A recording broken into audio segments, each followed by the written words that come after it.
Pessoal, como vai? Tudo bem? Hoje a gente vai começar a conversar um pouco sobre ecologia, alguns conceitos e alguns aspectos importantes para a gente entender alguns fenômenos que acontecem em torno desse tema, né? Vamos abordar um pouquinho do que é ecologia. Então se liguem, a gente vai chamar de ecologia, academicamente falando, o estudo das relações dos seres vivos entre si e com o ambiente. Então, era para você ler um capítulo de Odum, e Odum trabalha um pouco do estudo da casa.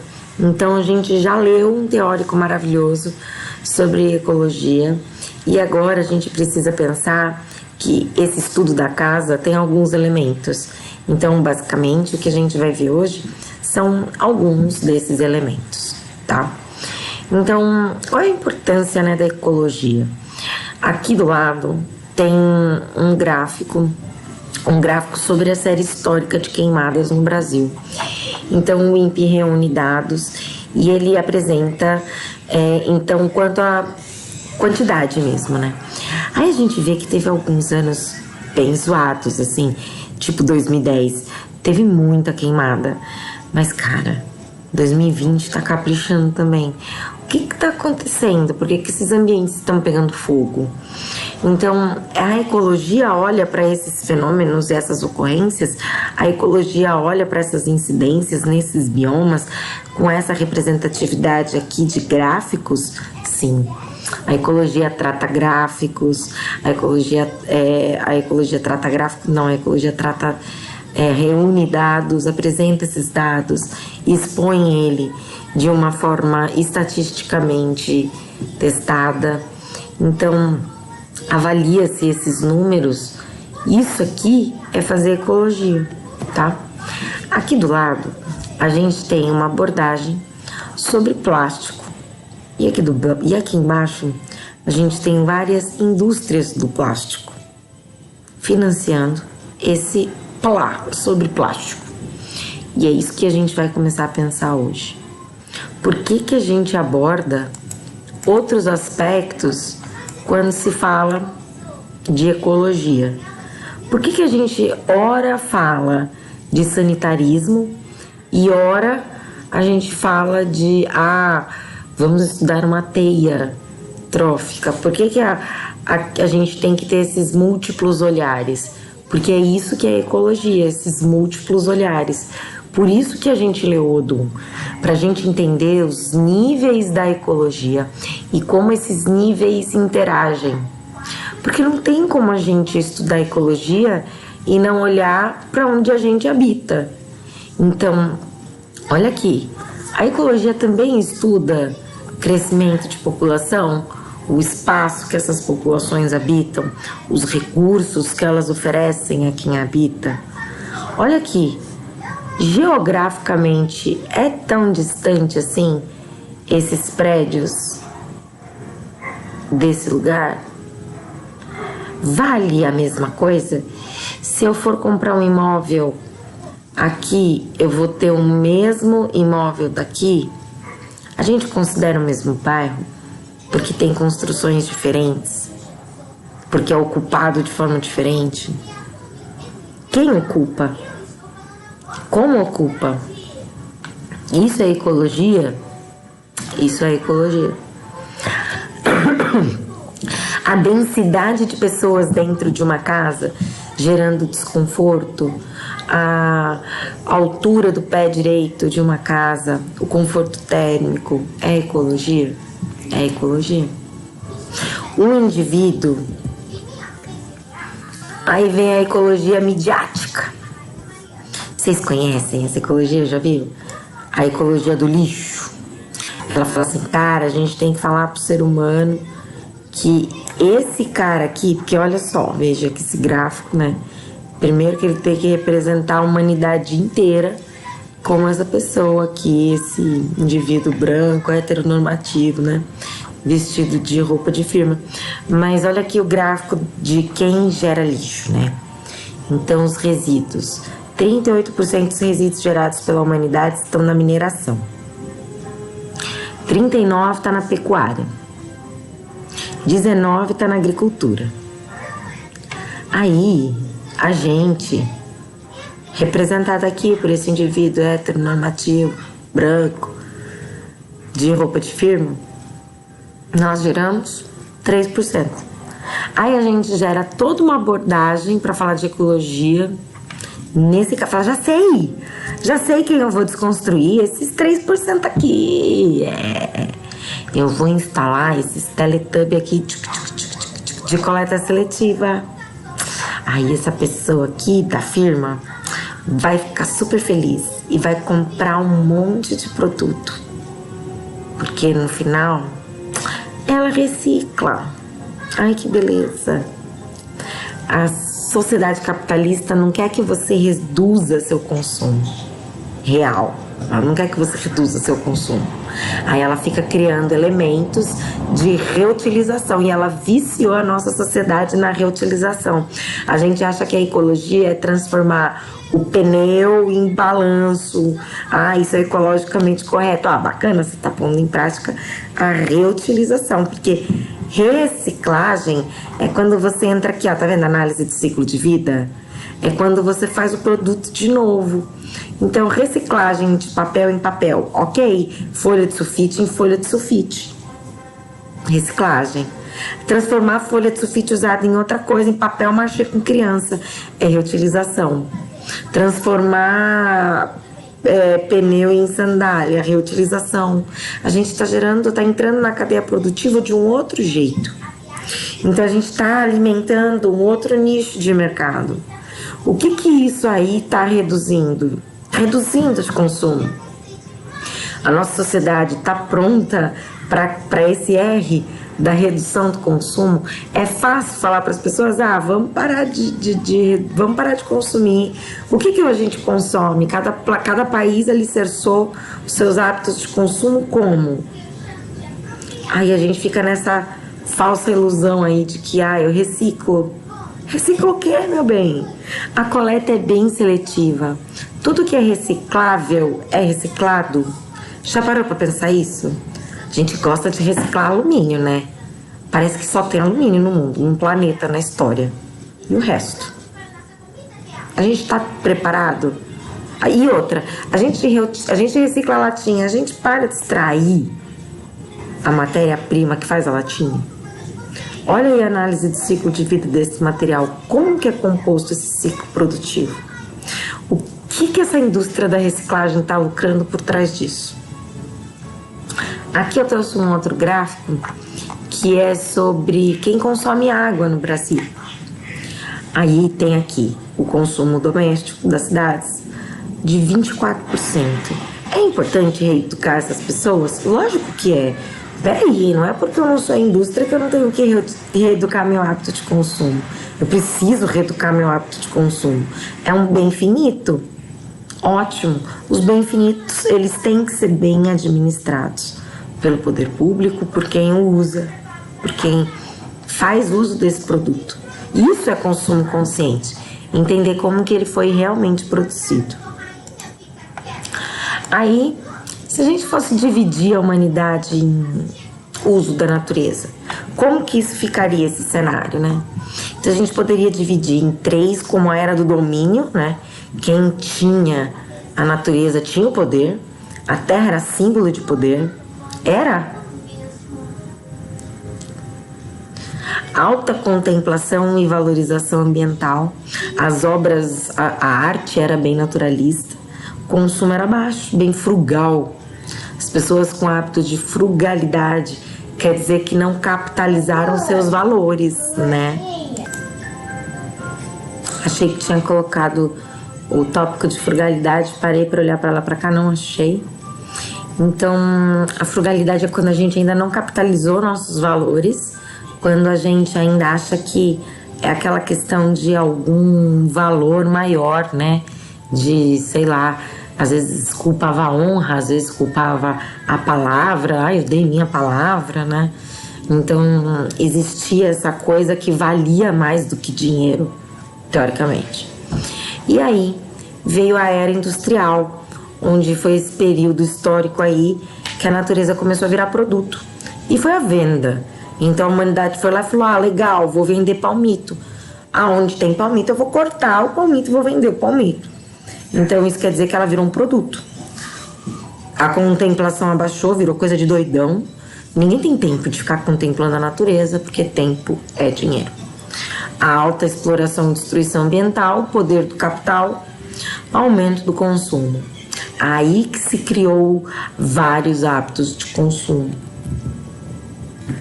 E a era do conhecimento, que é a época contemporânea, onde se tem alto poder de manipulação dos recursos, até porque já se descobriu que alguns acabam, por isso precisa a todo momento se atualizar e desenvolver novas tecnologias.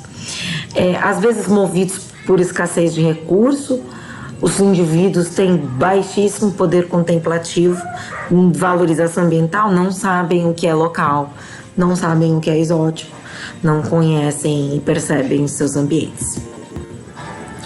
Então, nas organizações dos seres vivos, como a gente já estava agora mesmo falando sobre Odum, isso aqui é a clássica, então, da micro, né? Então, a biologia estuda de átomo a organismo, onde um organismo pode, às vezes, ter diversas populações, como nós, que portamos diversas populações de micro-organismos, ora na nossa boca, ora no nosso intestino.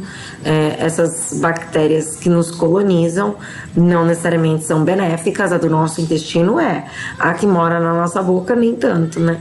Com o tempo ela vai criando uma placa bacteriana, a gente tem que tentar ganhar dessa colonização que vem e fica lá com os restos alimentares. Então, entrando nessa ideia de quem nos coloniza, a gente para pensar nos níveis ecológicos. Onde se chama de população um conjunto de indivíduos da mesma espécie, comunidade ou biocenose, um conjunto de indivíduos de espécies diferentes. Ecossistema é o conjunto de meio biótico e abiótico interagindo, essa é a regra, onde meio biótico é vivo e abiótico sem vida. A biosfera é o conjunto de todos os ecossistemas. Se liga que ecossistema não é bioma? Ecossistema é uma coisa que acabamos de ver, junção de biótico com abiótico, e bioma é junção de abiótico com biótico de um determinado lugar. Um exemplo, a Mata Atlântica. Não tem outra nesse planetinha. É um bioma específico, endêmico, local. Habitat. Bom, a gente chama de habitat o lugar onde se encontra naturalmente determinadas espécies e seus recursos limitantes. Não adianta só habitar. Ela tem que ter o que aquela espécie precisa, tanto que te controla quanto te fornece, né? Nenhuma espécie precisa existir infinitamente, né? Então, o ambiente nos controla e nos fornece. Nicho ecológico é o papel que aquela espécie desempenha no ambiente. Se liga, o que é que a espécie faz? A espécie, ela consome alguém, a espécie é detritívora, a espécie é produtora. Como que ela interage no ambiente? Ela produz energia? Ela consome? O que ela come? Ela come alguma coisa ou ela não come ninguém?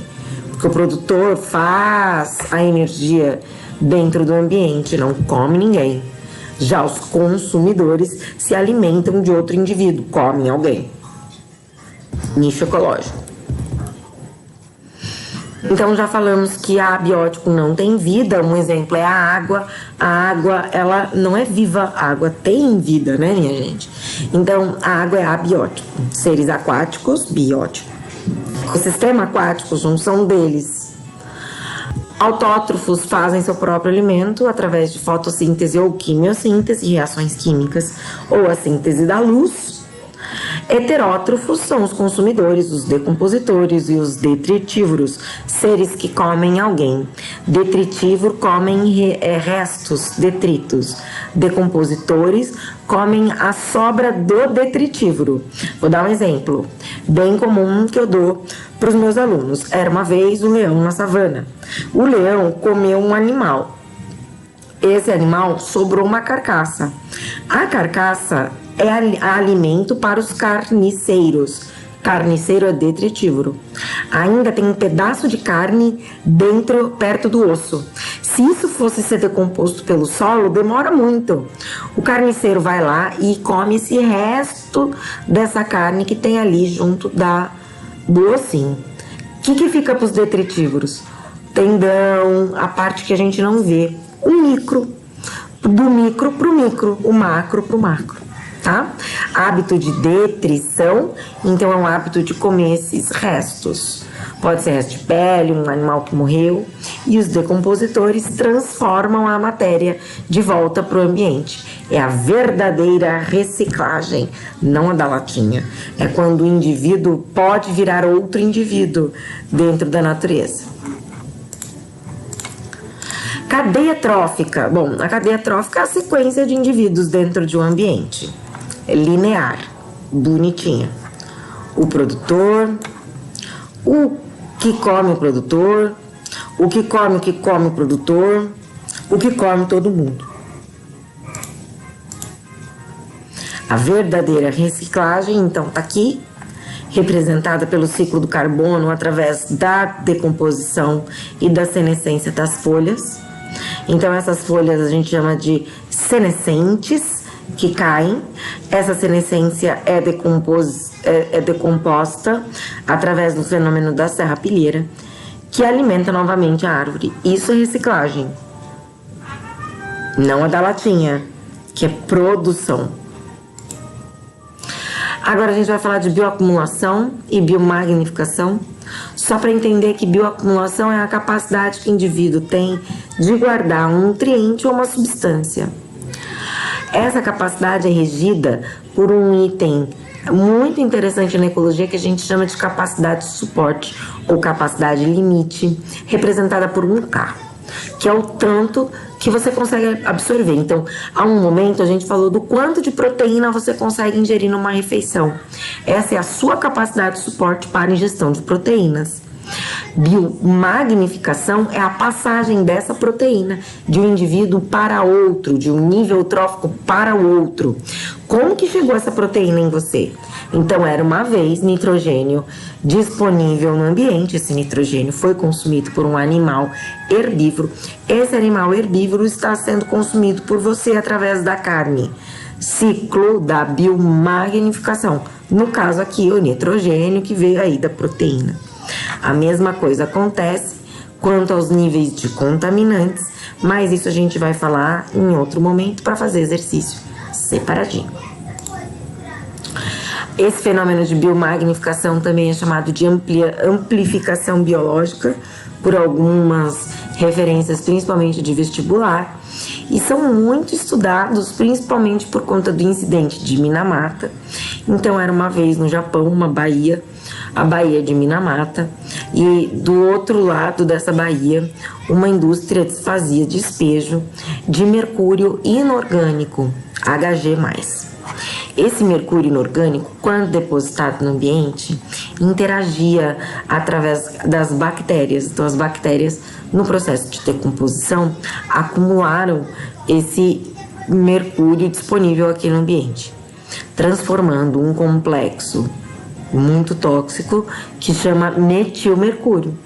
Então, a humanidade conheceu esse processo de bioacumulação, infelizmente, por conta desse incidente, que chama incidente de Minamata. Você pode pesquisar, ele aconteceu nos anos 50 e tem vários dados que abordam mutações genéticas por conta do aspecto ecotóxico do metilmercúrio. Aí a gente agora vai ver só um gráfico de crescimento populacional para entender que existe um limite. Então, aquela capacidade de suporte, então os indivíduos que apresentam uma curva de crescimento em J não estão obedecendo o crescimento controlado pelo ambiente. Isso quer dizer que essa espécie está tendendo à extinção. Quando a gente tem uma curva que oscila, uma curva sigmoide, aí a gente vê que essa espécie, então, está sendo controlada. Quando a gente fala de cadeia trófica, a gente sempre vê um exemplinho assim. O capim, o coelho, a raposa com a onça. quando a gente fala de teia é uma loucura, uma mistura, uma confusão. Esse exemplo é a cara do vestibular, ele é ridículo, não tem escala. Olha o tamanho dessa lagosta, né, perto do zooplâncton. O zooplâncton realmente parece do Bob Esponja, até mesmo em tamanho desproporcional. A lagosta, esse peixe aqui de baixo, olha quem é o zooplâncton perto desse tubarão, né? É um super zooplâncton realmente. Mas essa aqui é um exemplo de uma teia trófica, porque a gente tem aqui um animal que pode comer outros 2 animais. Então a gente tem aqui mais de um consumidor primário, mais de um consumidor secundário, mais de um decompositor. Então isso aqui fica de exemplo de teia trófica. Mas hoje eu queria parar por aqui e quero deixar vocês com esse pensamento de Chico Mendes, que ecologia sem luta de classe é jardinagem. Para você parar para pensar um pouco se existe isso de consumo consciente, se você conhece o que você consome no sentido de como é que faz para fazer esse produto, por que a gente consome isso, para a gente poder pensar mais para frente em outros aspectos de ecologia e tentar contextualizar com o nosso dia a dia, tá bom? A gente vai se falando, beleza? Obrigada, até a próxima.